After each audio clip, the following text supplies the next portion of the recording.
जय श्री राम दोस्तों, आप देख रहे हैं YouTube चैनल ज्ञान स्टार प्लस।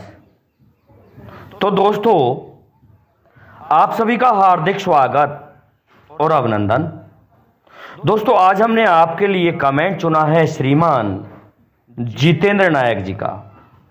जितेंद्र नायक, महानीम चौराया, जिला बिदसा, मध्य प्रदेश का। और इन्होंने कहा है मेरे प्रश्न का उत्तर देने की कृपा करें।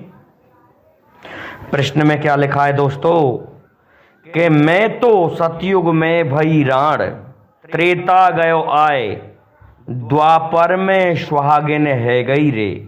देखिए दोस्तों, श्रीमान जितेंद्र नायक जी ने हमारे यहाँ की गुर्जर शैली में ये प्रश्न पूछा है। गुर्जर शैली बहुत अच्छी है दोस्तों। ऐसे ही रसियों के माध्यम से उन्होंने बना रखे हैं अपने प्रश्न और उन्होंने इसी शैली में पूछ लिया हमसे। तो दोस्तों, मैं इनके इस प्रश्न का आज उत्तर देने जा रहा हूं। इससे पहले जो भाई हमारे चैनल पर नए हैं, उन भाइयों से मेरा निवेदन है कि वे भाई हमारे चैनल को सब्सक्राइब जरूर कर दें, साथ ही बेल आइकन को भी प्रेस कर दें, जिससे कि आने वाले वीडियो का नोटिफिकेशन आपको मिलता रहे।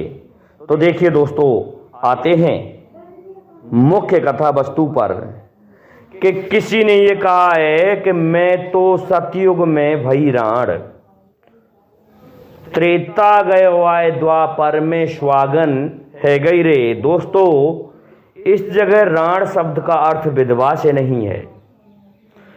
इस शब्द का अलग ही अर्थ लेना पड़ता है, इसलिए यहां पर इसका विधवा शब्द नहीं लगेगा। यहां पर जैसे कह देते हैं ना कि अपने आप से कोई लड़की कह रही है कि मैं तो एक अभागी नहीं जो सतयुग में पैदा हुई। दोस्तों, क्या हुआ कि महाराज रेवतक का नाम आपने सुना है, और महाराज रेवतक की एक पुत्री जो रेवती थी ना, वो सतयुग में ही पैदा हुई थी। और सतयुग में जब पैदा हो गई तो दोस्तों उसका बालकपन में त्रेता बीत गया। उसमें तो वह पैदा हुई थी, लेकिन जो हमारे यहाँ अब 17 वर्ष या 18 वर्ष की उम्र होती है लड़की की, इतनी आयु त्रेता में समाप्त हुई थी, क्योंकि 18 वर्ष में ही तो लड़की जवान होती है, लेकिन उससे पहले उसे बालक गिना जाता है। इसलिए उसका बालकपन त्रेता युग में बीत गया। और देखिए फिर क्या हुआ। फिर ये हुआ दोस्तों कि महाराज रेवतक को कोई भी उसके योग्य वर नहीं मिला। तो महाराज रेवतक इक्ष्वाकु वंश के थे, तो वे अपनी पुत्री के लिए योग्य वर ढूंढते रहे, लेकिन कोई भी नहीं मिला। तो क्या होता है, भगवान ब्रह्मा के पास में पहुंच गए और भगवान ब्रह्मा से कहने लगे कि हे भगवान, आप हमारी पुत्री के लिए कोई ऐसा योग्य वर बताइए जिससे हम विवाह कर सकें। तो देखिए दोस्तों, इस जगह की भ्रांति निकाल देता हूं। हमारे यहां जो सृष्टि प्रलय होती है, इतना समय ब्रह्मा का एक दिन होता है। तो वह लड़की ब्रह्मा जी के प्रातः काल में पैदा हुई, और प्रातः काल के अलावा दोपहर से पहला समय जो होता है वो निकल गया, और दोपहर में जाके जवान हो गई।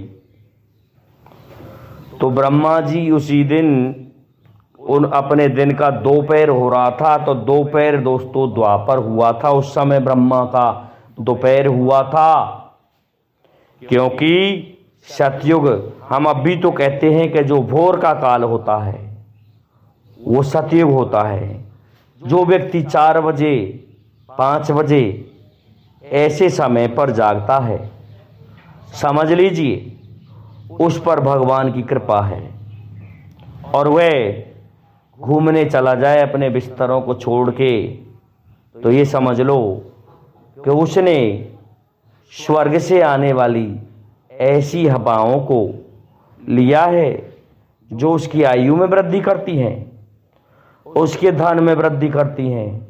लेकिन दोस्तों, अब घूमने वाला भी क्या करे, कैसे जगे 4 बजे और जग भी जाएं तो कहाँ जाएं, क्योंकि अब वैमनस्यता इतनी हो गई है कि यदि कोई 4 बजे जाता है तो शत्रु उसका भी ध्यान रखते हैं और उससे व्यर्थ में ही कोई ना कोई चाल ऐसी चल देते हैं जिससे वह व्यक्ति बेचारा घूमने नहीं जाता है और रुक जाता है अपने घर पर ही। तो दोस्तों, 4 बजे जगने का मतलब है ब्रह्म मुहूर्त। ब्रह्म मुहूर्त में जागना शुभ होता है, लक्ष्मी की वृद्धि करता है, इंसान में वृद्धि करता है, उसकी श्रेष्ठता को बढ़ाता है।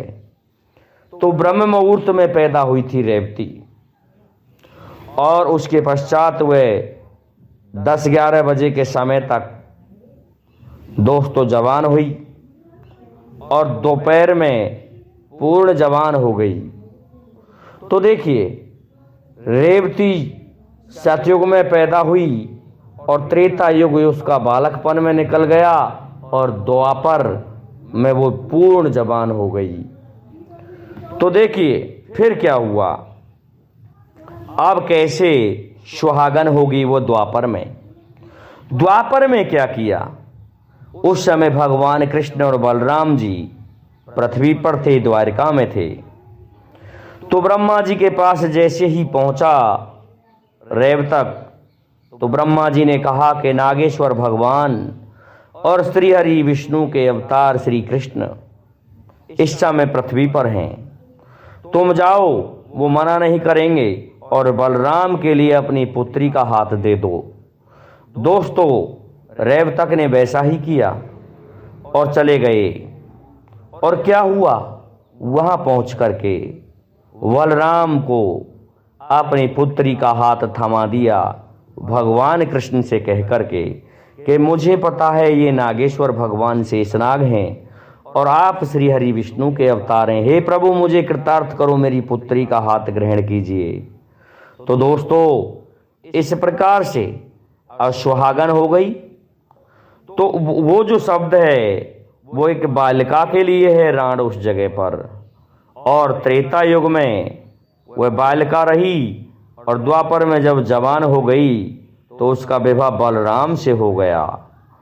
तो दोस्तों, एक तो इनके इस प्रश्न का उत्तर यहाँ लगता है। यूं तो सतयुग में और भी बताते हैं कि सतयुग में कौन पैदा हुआ, और कहते हैं त्रेता भी निकल गया और द्वापर में भी निकल गया और कलयुग में आके वो 16 के साथ में सती हो गई। इस तरह के प्रश्न बहुत हैं श्रीमान जितेंद्र नायक जी। फिर भी हमको आपके कमेंट बहुत अच्छे लगते हैं। आप अपने आप के कमेंटों के बारे में सोचो, कितना सुंदर कमेंट है आपका। मैं आपकी बड़ाई नहीं कर रहा हूँ, सत्यता बता रहा हूँ। इसलिए दोस्तों, इसी तरह के कमेंट किया करें और अपने उत्तर पूछा करें। दोस्तों, आज के लिए इतना ही काफ़ी है। जय हिंद, जय भारत, जय जय श्री।